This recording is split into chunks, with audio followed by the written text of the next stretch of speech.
ನಮಸ್ತೆ ನವಕರ್ನಾಟಕ ಟಿವಿಗೆ ಸ್ವಾಗತ. ನವಕರ್ನಾಟಕ ಟಿವಿ ಜನಪರ ನ್ಯಾಯಪರ. ನೀವಿನ್ನ ನಮ್ಮ ಚಾನೆಲ್ ಸಬ್ಸ್ಕ್ರೈಬ್ ಮಾಡಿಲ್ಲ ಅಂದ್ರೆ ಈ ಕೂಡಲೇ ಲೈಕ್ ಮಾಡಿ, ಶೇರ್ ಮಾಡಿ, ಸಬ್ಸ್ಕ್ರೈಬ್ ಮಾಡಿ, ತಪ್ಪದೆ ಬೆಲ್ ಐಕಾನ್ ಕ್ಲಿಕ್ ಮಾಡಿ. ಸೌಹಾರ್ದತೆಯ ಭಾರತ ಅರಳಲಿ ಡಾಕ್ಟರ್ ಎನ್.ಟಿ. ಶ್ರೀನಿವಾಸ್. ವಿಜಯನಗರ ಜಿಲ್ಲೆ ಕೂಡ್ಲಿಗಿ ಪಟ್ಟಣದ ಹೊರವಲಯ ರಾಷ್ಟ್ರೀಯ ಹೆದ್ದಾರಿ 50ರಲ್ಲಿ 35ನೇ ರಾಜೀವ್ ಗಾಂಧಿ ಸದ್ಭವನ ಜ್ಯೋತಿ ಯಾತ್ರೆ ಹಾದು ಹೋಗುವಾಗ ಕ್ಷೇತ್ರದ ಶಾಸಕರು ಆದ ಡಾಕ್ಟರ್ ಎನ್.ಟಿ. ಶ್ರೀನಿವಾಸ್ ರವರು ಜ್ಯೋತಿಯನ್ನ ಶ್ರದ್ಧೆ, ಗೌರವ, ಅಭಿಮಾನ ಪೂರ್ವಕವಾಗಿ ಆತ್ಮೀಯವಾಗಿ ಸ್ವಾಗತ ಮಾಡಿಕೊಂಡಿದ್ದಾರೆ. ಜ್ಯೋತಿ ಯಾತ್ರೆ ತಮಿಳುನಾಡಿನ ಶ್ರೀ ಪೆರಂಬದೂರಿನಿಂದ ಆರಂಭಗೊಂಡಿದೆ. 35ನೇ ರಾಜೀವ್ ಗಾಂಧಿ ಸದ್ಭವನ ಜ್ಯೋತಿ ಜಾತ್ರೆ 35ನೇ ರಾಜೀವ್ ಗಾಂಧಿ ಸದ್ಭವನ ಜ್ಯೋತಿ ಯಾತ್ರೆ ನವದೆಹಲಿಯತ್ತ ಸಾಗ್ತಾ ಇದ್ದು ಚಿತ್ರದುರ್ಗದಿಂದ ರಾಷ್ಟ್ರೀಯ ಹೆದ್ದಾರಿ ಮೂಲಕ ಕೂಡ್ಲಿಗಿಗೆ ಆಗಮಿಸಿತ್ತು. ಶಾಸಕರು ಜ್ಯೋತಿಯನ್ನ ತಂದಿರುವ ಎಲ್ಲ ಯಾತ್ರಿಕರನ್ನ ಎಲ್ಲಾ ಬಗೆಯಲ್ಲಿ ಶಾಸಕರು ಸತ್ಕರಿಸಿ ಸಹಕರಿಸಿದರು. ಶಾಸಕರು ಆದ ಡಾಕ್ಟರ್ ಎನ್.ಟಿ. ಶ್ರೀನಿವಾಸ್ ರವರು ಮಾತನಾಡಿ, ದೇಶದಲ್ಲಿ ನೂತನ ತಂತ್ರಜ್ಞಾನ ಹಾಗೂ ವೈಜ್ಞಾನಿಕ ಕ್ರಾಂತಿಯನ್ನ ಮಾಡಿರುವ ಹೆಗ್ಗಳಿಕೆ ದಿವಂಗತ ರಾಜೀವ್ ಗಾಂಧಿ ಹಾಗೂ ಕಾಂಗ್ರೆಸ್ ಪಕ್ಷಕ್ಕೆ ಸಲ್ಲತ್ತೆ. ಅವರ ಸೌಹಾರ್ದತಾ ಸದ್ಭಾವನೆ ಅನನ್ಯವಾದದ್ದು ಮತ್ತು ಅವರ ದೂರದೃಷ್ಟಿಯ ಮನೋಭಾವ ರಾಜಕಾರಣಿಗಳಿಗೆ ಸರ್ವಕಾಲಕ್ಕೂ ಮಾದರಿಯಾದದ್ದು. ರಾಜೀವ್ ಗಾಂಧಿಯವರ ಸೌಹಾರ್ದತೆ, ಏಕತಾ ಮನೋಭಾವನೆ ಸರ್ವರಿಗೂ ಅನುಕರಣೀಯವಾಗಿದ್ದಾಗಿದೆ. ರಾಜೀವ್ ಗಾಂಧಿಯವರ ಸಹಬಾಳ್ವೆ ಮತ್ತು ರಾಷ್ಟ್ರೀಯ ಸಮಗ್ರತೆಯ ಸಂದೇಶವನ್ನ ಹೊತ್ತು ಸಾಗುತ್ತಿರುವ ಈ ಸದ್ಭಾವನಾ ಜ್ಯೋತಿ ಯಾತ್ರೆ ರಾಷ್ಟ್ರದ ಜನಮನಗಳಲ್ಲಿ ಒಗ್ಗಟ್ಟಿನ ಜ್ಯೋತಿಯನ್ನ ಬೆಳಗಿಸಲಿ ಅಂತ ಆಶಿಸಿದ್ದಾರೆ. ಪಟ್ಟಣ ಪಂಚಾಯಿತಿ ಮಾಜಿ ಅಧ್ಯಕ್ಷ ಹಾಗೂ ಪಿಎಲ್ಡಿ ಬ್ಯಾಂಕ್ ಅಧ್ಯಕ್ಷರು ಆದ ಕಾವಲೆ ಶಿವಪ್ಪ ನಾಯ್ಕ, ಕಾಂಗ್ರೆಸ್ ಪಕ್ಷದ ಬ್ಲಾಕ್ ಅಧ್ಯಕ್ಷರು ಆದ ಗುರುಸಿದ್ದನಗೌಡರು ಮಾತನಾಡಿದರು. ಗ್ಯಾರಂಟಿ ಸಮಿತಿ ತಾಲೂಕು ಅಧ್ಯಕ್ಷ ಎಂಡಿ ಜಿಲಾನ್ ಭಾಷಾ, ಮುಖಂಡರು ಆದ ಟಿಜಿ ಮಲ್ಲಿಕಾರ್ಜುನ ಗೌಡ, ಸಿಬಿ ಜಯರಾಮ್ ನಾಯಕ, ಸಿಡೇಗಲ್ ಬಸವರಾಜ್, ಟಿ ಉಮೇಶ್ ಕೋಗಳಿ, ಮಂಜುನಾಥ್ ಮಾದಳ್ಳಿ, ನಜೀರ್ ಸಾಬ್, ಮಲ್ಲಾಪುರ ರಾಘವೇಂದ್ರ, ಬಿಬಿ ತಾಂಡ, ಬಾಲಾಜಿ ನಾಯಕ, ಬಡೆಲಡಕು ಸತೀಶ್ ಸೇರಿ ಅನೇಕ ಮುಖಂಡರು ಉಪಸ್ಥಿತರಿದ್ದರು. ಕೆ. ತಿಪ್ಪೇಸ್ವಾಮಿ, ಕೂಡ್ಲಿಗಿ, ನವಕರ್ನಾಟಕ ಟಿವಿ. 35ನೇ ರಾಜೀವ್ ಗಾಂಧಿ ಸದ್ಭಾವನಾ ಯಾತ್ರೆ ಈ ಸಂದರ್ಭದಲ್ಲಿ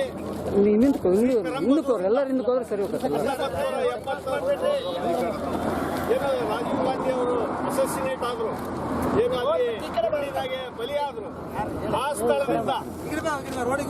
ಸ್ಥಳದಿಂದ ಒಂದು ಸದ್ಭಾವನಾ ಜ್ಯೋತಿ ಯಾತ್ರೆಯನ್ನ ಸನ್ಮಾನ್ಯ ನಮ್ಮ ಎಸಿಸಿ ಮತ್ತು ಕೆಪಿಸಿಸಿ ಮತ್ತು ತಮಿಳುನಾಡಿನ ಎಲ್ಲ ನಮ್ಮ ಕಾಂಗ್ರೆಸ್ ತಂಡದವರು ಈ ಸದ್ಭಾವನಾ ಯಾತ್ರೆಯನ್ನ ಪೆರಂಬದೂರಿನಿಂದ ದೆಹಲಿವರೆಗೆ ಈ ಯಾತ್ರೆ ನಡೀತಾ ಇದೆ.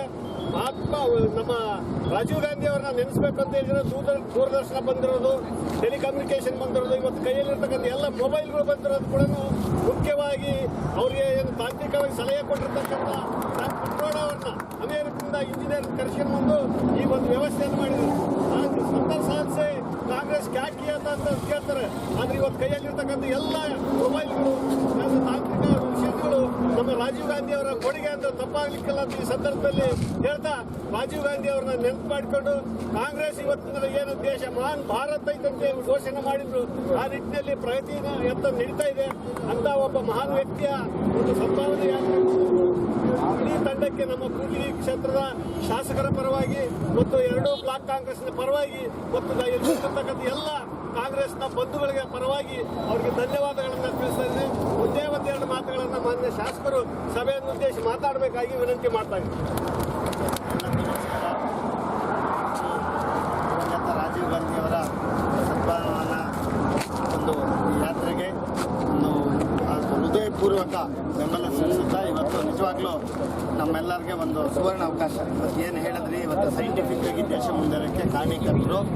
ನನಗೆ ನೆನಪಿರೋದು ಮೇ 20, 1991 SLC ರಿಸಲ್ಟ್ ಬಂದಿತ್ತು. ನಾನು ಫಸ್ಟ್ ಕ್ಲಾಸು, ರಾತ್ರಿ ಖುಷಿಯಿಂದ ಮಲ್ಕೊಂಡ್ವಿ.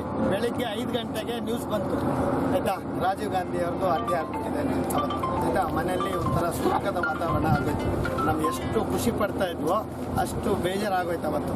ಅಂತ ಒಂದು ದಿವಸಗಳಿಂದಲೂ ಇವತ್ತಿನ ನಿರಂತರವಾಗಿ ಒಂದು ಯಾತ್ರೆ ಎಲ್ಲ ಒಳ್ಳೆ ರೀತಿಯಲ್ಲಿ ಒಂದು ದೇಶ ಒಂದು ಸೈಂಟಿಫಿಕ್ ವೈಜ್ಞಾನಿಕ ಬರೀಬೇಕಂತ ಕಾರಣೀಕರ್ತರಾದಂಥ ಮತ್ತು ವಿಶೇಷವಾಗಿ ಯುವಕರಿಗೆ ಹೆಚ್ಚು ಒತ್ತು ಕೊಟ್ಟು ಇವತ್ತೇನೋ ಯುವಕರೇ ಒಂದು ದೇಶದ ಬೆನ್ನಲ್ಲಿ ಬಂತಲೇ ರೀಸೆಂಟಾಗಿ ತೋರಿಸಿದ್ದಾರೆ. ಅದಂಥವ್ರನ್ನ ಇವತ್ತು ಮುಂದಿಂದು 50 ವರ್ಷದ ಯೋಚನೆ ಮಾಡಿ ಅವತ್ತೇ ಒಂದು ದೇಶದ ಆರ್ಥಿಕ ಪ್ರಗತಿಗೆ ಮುನ್ನಡಿಯನ್ನು ಬರೆದಿರ್ತಕ್ಕಂಥ ಶ್ರೀ ರಾಜೀವ್ ಗಾಂಧಿ ಅವರ